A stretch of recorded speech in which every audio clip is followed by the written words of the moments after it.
오늘 우리에게 주시는 하나님의 말씀 마태복음 28장 18절에서 20절 말씀입니다. 예수께서 나와 말씀하여 이르시되 하늘과 땅의 모든 권세를 내게 주셨으니 그러므로 너희는 가서 모든 민족을 제자로 삼아 아버지와 아들과 성령의 이름으로 세례를 베풀고 내가 너희에게 분부한 모든 것을 가르쳐 지키게 하라. 볼지어다 내가 세상 끝날까지 너희와 항상 함께 있으리라 하시니라. 아멘. 사랑하는 성도 여러분, 여러분의 인생에 문제가 있습니까? 어떤 문제가 있으죠? 저도 여러분도 문제없는 인생은 없죠. 그러나 그 인생의 문제를 주님 앞에 나오면 주님의 은혜로 하나하나 해결될 것입니다. 우리가 조금 전에 들고 선포했던 이 말씀은 내 인생의 복잡하고 힘들고 어려운 문제를 해결해주는 능력의 말씀이요, 생명의 말씀이요. 이 말씀을 붙드는 순간 여러분은 이미 형통의 인생을 살게 될 것입니다. 오늘 여러분 말씀을 제가 나누기 앞서서 여러분은 말씀 들을 준비가 되셨나? 하고 여러분 스스로에게 물어보십시오.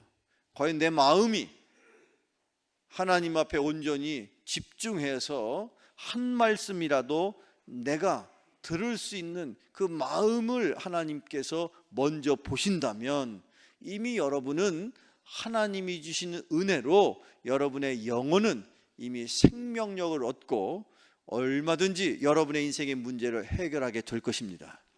오늘 저는 이 주시는 말씀 마태복음 28장 마지막에 있는 말씀, 예수님께서 당신의 마지막 사명을 다 감당하신 후에 부활하시고 승천하셨습니다. 그런데 승천하시기 직전에 그 예수님 주변에 있었던 제자들을 향하여 예수님이 마지막 유언과도 같은 말씀을 주셨어요. 그리고 그 말씀의 핵심은 내가 너희들에게 명한 모든 것을 세상 열방에 있는 민족들을 향하여 가르치고 지키게 하라. 그래서 결국에는 그들이 나의 제자가 되도록 제자를 삼아야 된다라고 말씀하셨습니다. 저와 여러분은 하나님의 은혜로 하나님의 자녀로 태어났습니다만 더 나아가서 우리는 배우고 또 가르치면서 주님이 우리에게 명하신 이 귀한 말씀을 따라 살아가면서 진정한 예수 그리스도의 제자가 되어야 합니다. 따라서 믿는 자들에게는 두 가지의 호칭이 마치 동전의 앞뒷면처럼 항상 붙어 있게 되는데, 그것 하나는 하나님의 자녀가 되는 것이요, 또 다른 하나는 예수 그리스도의 제자가 되는 것이에요. 저와 여러분은 이미 하나님의 자녀가 되었습니다. 그러나 그럼에도 불구하고 우리는 또 다른 우리의 삶의 목표인 예수님의 제자가 되기 위해서 어제도 오늘도 내일도 살아가게 될 것입니다. 그래서 예수님의 제자가 되어서 예수님의 제자답게 예수님처럼 되고 예수님처럼 살 수 있는 여러분 되기를 축원합니다. 그래서 우리는 오늘 이 말씀을 통해서 예수님이 갖고 계셨던 그 권세와 능력이 무엇인지를 깨닫고 그 예수님처럼 우리도 권세와 능력을 발휘하며 살아가는 여러분 되기를 축원합니다. 저를 따라서 이렇게 선포합시다. 권세와 능력을 발휘하자. 여러분, 권세와 능력이 여러분에게 있습니다. 그런데 그 여러분 있는 권세와 능력을 발휘하며 사는 인생과 여전히 그것을 행하지 못하는 인생이 있는 거예요. 내 주머니에 엄청난 혜택을 포함하고 있는, 요즘 여행 다니다 보면 그런 특별한 혜택이 있는 신용카드 같은 거 있죠. 그래서 어떤 카드를 가지고 가면 공항에 있는 라운지에 있는 그 어떤 시설을 그냥 무료로 사용할 수 있대요. 그런데 안타까운 것은 내가 그런 카드가 있어도 그 카드의 혜택이, 카드의 능력이 뭔지를 모르면 그냥 주머니에 있는 하나의 플라스틱 쪼가리에 불과한 것이죠. 그걸 비싸게 회원가입해서 써먹지를 못한다면 얼마나 안타깝습니까? 누구 손해입니까? 나 손해인 거예요. 내 손해인 거예요. 여러분의 인생 여러분 얼마든지 유익한 인생 살아가도록 하나님이 쓸 수 있는 권세와 능력을 주셨다면 그 권세와 능력을 깨닫고 그 권세와 능력을 발휘하며 살아가는 여러분 되기를 축원합니다. 과연 우리는 어떤 권세와 어떤 능력으로 무엇을 해야 될까? 예수님의 말씀을 살펴보면 예수님이 갖고 계신 권세와 능력으로 행하신 일을 통해서 우리도 예수님처럼 될 수 있습니다. 우리의 인생의 목표는 예수님처럼 사는 거예요. 예수님을 닮아가는 거예요. 그런데 예수님은 어떻게 사셨을까? 예수님처럼 살려면 우리는 무엇을 해야 됩니까? 첫 번째, 고쳐야 합니다. 성경 말씀 읽어보죠. 마태복음 4장 23절입니다. 시작.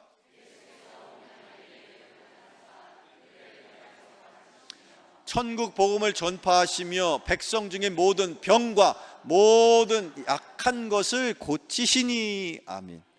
예수님이 기적을 많이 베푸셨죠. 그런데 그 많은 기적에 목표가 있어요. 그 많은 기적을 행하시는 여러 가지 이유들이 있어요. 그런데 그 중에서도 대표적으로 지금 이 마태복음에서 무엇을 우리에게 가르치느냐? 예수님이 약한 것과 병자를 두루두루 다니면서 고치셨습니다. 심지어 귀신 들린 자를 고치셨습니다. 여러분, 예수님은 다니시면서 한 가지 일을 하신 거예요. 그 중요한 일, 그 일은 뭐냐? 고치는 거예요. 영적으로 병든 자 고치셨습니다. 마음이 병든 자 고치셨습니다. 심지어 육신으로, 질병으로 고통 가운데 있는 자 주님 앞에 나오면 고침을 받을지어다. 예수의 이름으로 명하노니 악한 마귀의 병마 사탄은 떠나갈지어다. 예수의 이름을 부르는 자마다 고침을 받을지어다. 치유받을지어다. 살아날지어다. 여러분의 영혼이 먼저 살아나시기를 축원합니다. 주님이 오셔서 우리의 영혼을 살려주셨습니다. 우리의 마음도 살아날 것이요 죽어가는 우리의 육신에도 영원한 생명, 영생을 약속하셨으니 비록 살아있는 동안에 힘들고 어려워서 병약할 수는 있지만 절대로 우리는 우리가 고쳐야 될 것을 포기하지 않고 고치며 살아가는 인생이 되어야 할 줄로 믿습니다. 성경의 말씀을 읽어보면 신약시대에 예수님의 육신의 동생이 있었어요. 그 동생 중에 야고보는 나중에 초대교회를 이끌어가는 훌륭한 지도자가 되었죠. 그는 별명이 있었습니다. 워낙 기도를 열심히 해서 늘 무릎이 항상 주님 앞에 꿇어져 있었기 때문에 나중에 그의 별명이 전설처럼 들려오죠. 그 별명을 혹시 기억하십니까? 낙타무릎. 동물원에 가서 한번 유심히 보세요. 낙타무릎이 어떻게 생겼나. 아, 낙타무릎. 사도 야고보는 늘 그렇게 자기와 함께하는 공동체를 위해서 낙타의 무릎과 같이 무릎에 굳은 살이 배길 만큼 기도했던 사람이에요. 그런데 그가 야고보서에서 우리 교회를 향하여 이렇게 권면했습니다. 오늘 이 야고보의 그 권면을 하나님의 음성으로 들으시길 축원합니다. 여러분 읽어보세요. 야고보서의 말씀입니다. 같이 읽어보죠. 시작. 너희 중에 병든 자가 있느냐? 그는 교회의 장로들을 청할 것이요 그들은 주의 이름으로 기름을 바르며 그를 위하여 기도할지니라. 믿음의 기도는 병든 자를 구원하리니 주께서 그를 일으키시리라. 혹시 죄를 범하였을지라도 사심을 받으리라. 아멘. 교회 공동체 안에 하나님께서 직분을 주십니다. 목사의 직분도 또 장로, 권사, 집사의 직분도 다 귀한 것이겠으나 그 가운데서 유일하게 특별히 하나님께서 주신 말씀 가운데 장로님들에게 주신 직분이 있어요. 장로님들이 해야 될 역할이 있어요. 여기 사도 야고보서를 통해서 뭐라고 표현되고 있습니까? 병든 자가 있으면 교회의 장로님들에게 가서 청하라고. 뭐라고 그러면 이야기해야 되는 거예요. 장로님, 제가요 이런저런 기도의 제목이 있고 이것도 저것도 아프고 골치 아픈 일이 많은데요 저를 위해서 좀 기도해 주세요. 이렇게 해야 그 교회가 정상적인 교회인 거예요. 믿으십니까? 그럼 그 장로가 대단해서 그럴까요? 아니에요. 하나님의 질서가 그런 거예요. 그 직분이 그런 역할을 하도록 하나님이 원하시는 거예요. 사랑하는 성도 여러분, 우리 교회에는 9분의 장로님들이 계십니다. 왜 그 장로님들을 세워주셨을까요? 물론 이런 봉사 저런 봉사하도록 그렇게 모범이 되어 주셔서 너무 감사해요. 저는 우리 교회에 있는 장로님들 너무 자랑스럽습니다. 어디든지 가면 저는 자랑해요. 제가 겪어보지 못한 놀라운 장로님들의 헌신의 모습을 저는 얼마든지 교회 안팎에 누구에게라도 자랑할 수 있어요. 그러나 한 가지 아쉬움이 있어요. 그 장로님들이 누구보다도 아픈 자녀들을, 주변에 있는 하느들을 위해서 충심 어린 기도를 해줄 수 있다면 하나님께서 우리 교회 가운데 너무 많은 사람이 아파요.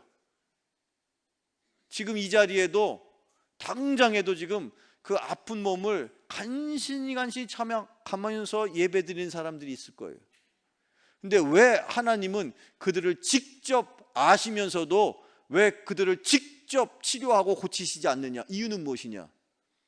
그러면 영적인 질서가 깨지니까. 하나님이 세워놓은 질서는 목사와 장로와 권사와 집사와 그런 영적인 질서를 통해서 일하시기 때문에 하나님은 질서의 하나님이신 거예요. 그냥 뒤죽박죽 되어 있지 않아요. 그래서 하나님이 역사하시는 곳에는 질서가 있고 그 질서가 잡힌 곳에서 하나님이 일하시도록 그렇게 우리 교회가 장로님을 비롯해서 권사님 또는 또 다른 직분자들이 온전히 그 일을 잘 감당하면서 우리가 고쳐야 될 것, 영적인 질병도 고치고 마음의 질병도 고치고 또한 우리의 육신의 질병도 고칠 수 있는 여러분 되기를 축원합니다. 고칠 수 있습니다. 고쳐야만 합니다. 지금의 이 상태로는 우리 감당할 수 없어요. 하나님 우리에게 복을 주시고자, 아니 복을 주시고 싶어도 감당할 수 있어야 되는데 그러려면 지금 이 상태로 할 수 없어요. 고치시기를 바랍니다. 영혼도 고치고 마음도 고치고 육신도 고치고 생각도 고치고 생활 습관도 고치는 여러분 되기를 축원합니다. 두 번째, 우리는 또 무엇을 해야 합니까? 열어야 합니다. 이 또한 하나님의 백성, 예수님의 제자가 꼭 해야 할 일인데 지금 여러분 열어야 될 것, 무엇을 열어야 될까요? 그렇습니다. 성경을 읽어보겠습니다. 신약성경 예수님이 이렇게 말씀하시죠. 같이 읽어봐요. 시작. 에바다 하시니 이는 열리라는 뜻이라. 그의 귀가 열리고 혀가 맺힌 것이 곧 풀려 말이 분명하여 졌더라. 아멘. 저를 따라서 이렇게 선포합시다. 에바다 열려라. 다시 한번 에바다 열려라. 여러분, 에바다라는 말은 열려라 라는 뜻인데 무엇보다도 예수님이 모범을 보이셨어요. 당시에 말을 못해요. 이유인즉슨 귀가 안 들리니까 말을 못하는 거예요. 말을 그렇게 하기가 어렵더라는 것이죠. 그런데 예수님이 그를 불쌍히 여기셨습니다. 그래서 고쳐주시는데 그보다 먼저 예수님께서 자세히 보았더니 하늘을 우러러 탄식하셨대요. 하늘을 우러서 탄식하셨다는 것은 간절한 마음으로, 안타까운 마음으로 그 귀머거리 벙어리인 사람을 위해서 하나님을 향하여 기도했다라는 거예요. 그때 하나님께서 하늘문을 여셔서 예수님께서 선포하실 때에 에바다 하는 그 순간에 성령의 놀라운 능력의 역사가 그에게 일어나므로 그의 입이 열렸다. 그런데 더 재밌는 것은 하나님이 열어지는 순서가 있더라는 거예요. 하나님께서 열으실 때에 예수님이 탄식하며 기도할 때 하늘의 문이 열렸어요. 그 다음에 봅시다. 여기 어떻게 열렸나? 에바다 하시니 이는 열리라는 뜻인데 뭐가 먼저 열렸어요? 귀가 열렸어요. 여러분, 들을 귀가 열려지기를 축원합니다. 귀가 열려야 아멘 할 수 있습니다. 내 육신의 귀가 아무리 청력이 좋고 귀가 열려 있어 그러더라도 여러분의 속사람, 여러분의 속마음에 영적인 귀가 열려서 믿음으로 말씀을 받을 때에 귀가 열린 사람은 자동적으로 마음의 문이 열림으로 아멘으로 입술이 열리게 됨을 믿으시기를 축원합니다. 보세요. 그의 귀가 열리고 혀가 맺힌 것이 곧 풀려 말이 분명하여 졌더라. 여러분, 저를 따라 선포합시다. 에바다 열려라. 다시 한번 에바다 열려라. 여러분의 닫혔던 인생의 어떤 문도 열려지기를 축원합니다. 에바다 선포할 때 여러분의 물질의 문도 열려지기를 축원합니다. 건강의 문도 열려질지어다. 가정의 모든 관계의 문제가 풀리고 열려질지어다. 그런 권세가 저와 여러분에게 있습니다. 그 권세를 누리며 살아가는 것이 하나님의 자녀요 예수님의 제자인 것입니다. 또 다른 말씀을 읽어봅시다. 요한계시록 3장 20절을 읽어보세요. 같이 읽어봐요. 시작. 볼지어다 내가 문 밖에 서서 두드리노니 누구든지 내 음성을 듣고 문을 열면 내가 그에게로 들어가 그와 더불어 먹고 그는 나와 더불어 먹으리라. 요한계시록에 부활하신 예수님께서 환상 가운데에 사도 요한의 꿈속에 찾아가셔서 계시의 말씀을 주셨죠. 그때 당시에 존재했던 지중해 연안에 7개의 교회가 있었는데 그 가운데 여러분 라우디게아라는 교회가 있었어요. 라우디게아라는 지역에 있었던 그 교회는 예수님에게 큰 책망을 드렸죠. 무슨 내용으로 책망을 들었느냐? 내 첫사랑을 네가 잃어버렸다. 사랑하는 성도 여러분, 첫사랑이 회복돼야 합니다. 그때에 예수님께서 말씀하시기를 너 잘 들어. 내가 너의 영혼의 마음의 문을 두드리고 있지. 그때 네가 마음 문을 열고 나를 받아들이면 내가 너와 더불어 먹고 내가 너와 더불어 마시고 너의 첫사랑이 회복될 거야. 근데 여기에 과연 아니 예수님이 뭐가 답답해서 문을 두드리시나? 예수님이 그냥 맘만 먹고 원하신다면 얼마든지 벽을 통과할 만큼 심지어 그럴 만한 분이신데 그렇게 안 하신다는 거예요. 왜 두드리십니까? 무엇 때문에? 주님은 우리를 존중하시는 거예요. 그냥 쳐들어가듯이 발로 뻥 차고 얼마든지 내 마음을 여실 법한데도 불구하고 여전히 기다리시는 거예요. 내 마음의 문이 열려지기를 기다리시는 거예요. 그런데 그때에도 놀란 사실은 하나님의 음성을 들을 수 있는 사람만이 마음의 문을 열 수 있어요. 누구든지 내 음성을 듣고 마음의 문이 열려지면, 자, 이 놀라운 진리와 신비를 여러분 깨달으신다면 바라기는 여러분의 영적인 귀가 먼저 열려지기를 축원합니다. 그러면 얼마든지 하나님의 음성을 듣고 마음의 문을 열고 주님과 더불어 먹고 마시는 그런 인생을 살아가게 될 것입니다. 열으셔야 됩니다. 그 권세와 능력이 여러분에게 있습니다. 얼마든지 여러분의 인생의 모든 닫혔던 문이 다 열려지기를 주님의 이름으로 축원합니다. 끝으로 세 번째, 자, 우리가 하나님의 자녀요 예수님의 제자가 되었으니 우리에게는 권세가 또는 능력이 있다면 우리는 첫째로 무엇을 해야 된다 했습니까? 고쳐야 합니다. 두 번째는요, 열어야 합니다. 세 번째는요, 세워야 합니다. 여러분, 세워야 될, 물론 다양한 많은 것들이 있죠. 뭘 여러분 세우시겠습니까? 어떤 걸 세우기를 원하십니까? 어느 날 인터넷에서 지나가다 보니까 그 별것도 아닌 기사를 가지고 대서특필해가지고 사람들이 거기다가 수백 개의 댓글을 달아놓고 이러쿵저러쿵 얘기하는데 어떤 흘러간 유명한 연예인이 성형수술을 해가지고 콧대를 세웠는데 그게 무너져가지고 그걸 재수술을 해야 된대요. 그게 뉴스입니까? 그걸 또 막 좋다고 어떻게 무너졌는데 하면서 막 사진을 클릭하고. 여러분, 우리가 진정 세워야 할 것을 세우고 있는지 오늘 저는 이 말씀을 통해서 우리의 삶과 우리의 가정과 우리의 교회를 되돌아봅니다. 성경 말씀 읽어보죠. 신약 성경에 고린도후서에 이런 말씀이 있어요. 같이 읽어봐요. 시작. 세우려고 하신 것이니 내가 이에 대하여 지나치게 자랑하여도 부끄럽지 아니하리라. 아멘. 우리가 하나님 앞에 겸손해야 됩니다만 그 가운데서도 우리가 하나님이 예외로 인정해 주시는데 뭔가 하나님 앞에 세상 사람 앞에 지나칠 정도로 자랑하고 싶은 이야기는 해도 된다는 거예요. 그 한 가지가 뭐냐? 세우는 거. 우리가 이렇게 해서 이걸 세웠습니다. 저걸 세웠습니다. 그것 때문에 우리에게 권세를 주셨다는 거예요. 사랑하는 성도 여러분, 여러분, 무엇보다도 여러분이 먼저 하나님의 자녀답게, 예수님의 제자답게 여러분의 삶을 세우시기를 축원합니다. 그리고 나서 여러분이 세워져야 그 다음에 여러분의 남편을 세우고 여러분의 자녀를 세우고 여러분의 가정을 세우게 될 것입니다. 여기 이 자리에 함께하는 예배하는 모든 자매님들, 하나님께서 여러분을 이 땅에 보내신 분명한 이유를 아십니까?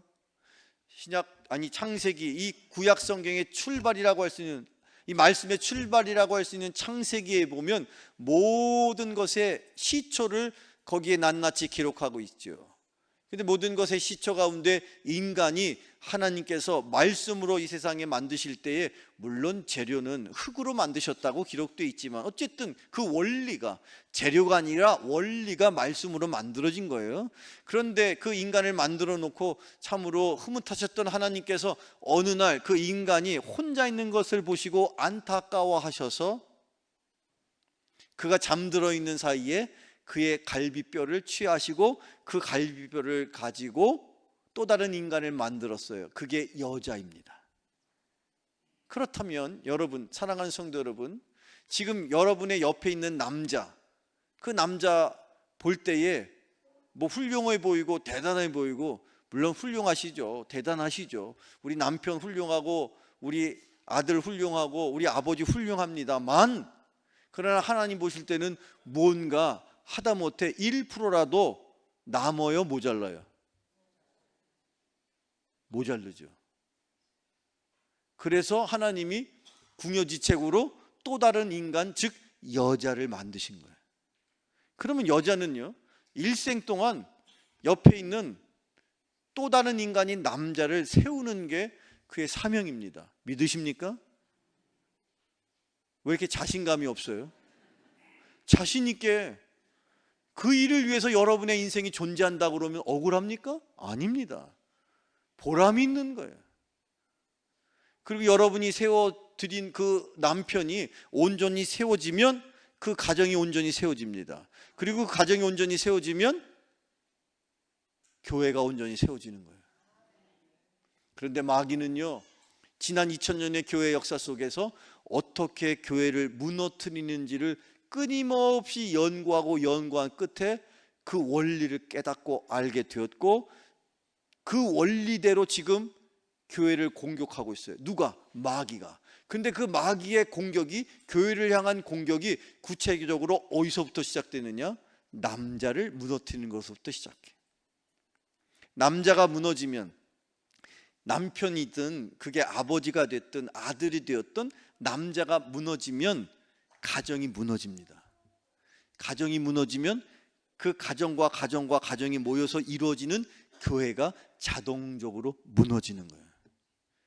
마귀는요, 2000년 전에 베드로 또는 어떤 열심히 있는 사람도 쫓아다니면서 돌로 쳐 죽이고 사자밥이 되게 하고 끓는 가마솥에 빠뜨리기도 하는 엄청난 박해를 했는데, 신기할 정도로 그 박해가 있을 때마다 오히려 교회는 살아났어요. 더 이상 마귀는 그런 식으로 교회를 공격하지 않습니다. 그러면 어떻게 공격하느냐? 2000년 동안 이렇게도 해보고 저렇게도 해보고 결론이 났어요. 이 시대에 많은, 전 세계에 존재하는 교회가 왜 무너지고 있느냐? 그 원리가 무엇이냐? 무너지는 이유는 마귀의 공격인데, 마귀는 직접 교회를 공격하는 게 아니고 교회에 속한 가정, 그 가정에 속한 남편을 무너뜨리니까 가정이 무너지고, 가정이 무너지니까 교회가 무너지는 거예요. 그럼 반대로 하셔야 되겠죠. 교회를 세우려면 가정을 세우고, 가정을 세우려면 남편을 세우는 거예요. 이 원리 우리 자매님들이 들으면 속상할 수도 있어요. 아니, 꼭 그렇게 해야 되느냐? 여러분의 생각은 다른 어떤 방법으로도 우리의 가정을 세울 수 있을 것 같고 우리의 교회를 세울 수 있을 것 같지만, 그건 우리의 생각인 거예요. 하나님의 생각은 그렇지 않아. 하나님의 원리는 그렇지 않은 거예요. 그러니까 답답한 거죠. 우리는 우리에게 주신 성경, 이 말씀 그대로 살 때에 하나님이 우리의 인생을 보장해 주십니다. 오늘 제가 준비한 마지막 말씀, 함께 나누실 말씀, 출애굽기에 있는 말씀인데 같이 읽어볼까요? 시작.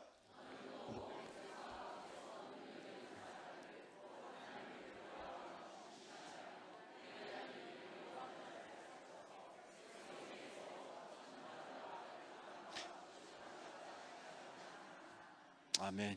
능력 있는 사람을 쭉 골라서 세워라. 당시 모세가 수십만 명, 거의 뭐 남자만 60만 명이었다니까 60만 곱하기 4 하면 한 200만 이상 되는 어마어마한 인구의 유대인들을 이끌고 이스라엘의 그 가나안 땅을 향하여 지금 광야를 지나야 되는데, 이 많은 사람들을 잘 통솔하기 위해서 이거 어떻게 해야 되지 했더니 마침 그때에 그 옆에 가까운 곳에 장인이 있었는데, 그 장인의 이름이 이드로인데, 그의 직분이, 그의 역할이 뭐였냐? 미디안의 제사장이었어요. 지혜로운 사람이었어요. 그가 사위가 하도 힘들고 어려워하는 모습을 보고 한마디 충고해 주는데, 모세, 자네 내 얘기 똑바로 들어. 자네가 아무리 훌륭해도 이 많은 사람을 혼자 다 다스리지 못해. 그러면 어떻게 해야 됩니까? 장인어른. 그랬을 때 그 장인 이드로가 뭐라고 말하느냐? 이 많은 사람 중에 능력 있는 사람을 잘 골라 세워. 그의 능력은 다른 게 아니야. 하나님을 두려워하고 진실한 마음을 갖고 불의한 이악을 추구하지 않는 사람, 정직한 사람, 그런 능력 있는 사람을 뽑아 세우되 그 사람을 1000부장, 100부장, 50부장, 10부장으로 세우면 이 민족, 이 많은 사람도 잘 다스리게 될 거야. 건강한 교회는 이처럼 그 하나님의 원리에 따라 능력 있는 일꾼을 잘 세우는 게 부흥의 비결이 됩니다. 저는 올 연말에 우리가 당회를 준비하면서 일찍이 우리 교인들 앞에 정말 인간적으로는 부족하고 연약하지만 그래도 하나님이 이 교회를 위해서 허락하신다면 좋은 장로님도 세우고 좋은 권사님, 좋은 집사님, 심지어 좋은 부장, 또 좋은 선교회장, 다양한 많은 직분과 역할을 감당할 수 있는 중요한 일꾼들을 세우는 것이 우리 교회가 또한 해야 할 일이라고 믿습니다. 이 교회는 교회대로 세울 사람 세워야 되고, 가정은 가정대로 세워야 될 사람 세워야 된다면, 무엇보다도 여러분들 꼭 기억합시다. 내가 먼저 세워져야 내 옆에 있는 나의 가족을 세우고, 내 가정이 세워져야 교회가 세워진다. 오늘 주신 이 말씀 다시 한번 기억하셔서 우리에게 주신 권세와 능력으로 고칠 것 고치고, 닫혔던 인생의 문 여시고, 무너지고 넘어져 있는 모든 것들 온전하게 세울 수 있는 저와 여러분 모두 되시기를 주님의 이름으로 축원합니다. 기도하겠습니다. 거룩하신 하나님 아버지, 하나님의 자녀이며 예수님의 제자로 살아가는 우리들에게 권세와 능력을 허락하여 주시니 감사드립니다. 주님께서 주시는 권세와 능력으로 우리들의 삶과 또한 가정과 또한 우리가 섬기는 교회가 온전히 고쳐지게 하시고, 닫혀 있었던 모든 인생의 문이 열려지게 하시며 무너져 있는 것들 온전하게 세워 주시옵소서. 예수님의 이름으로 기도하옵나이다. 아멘.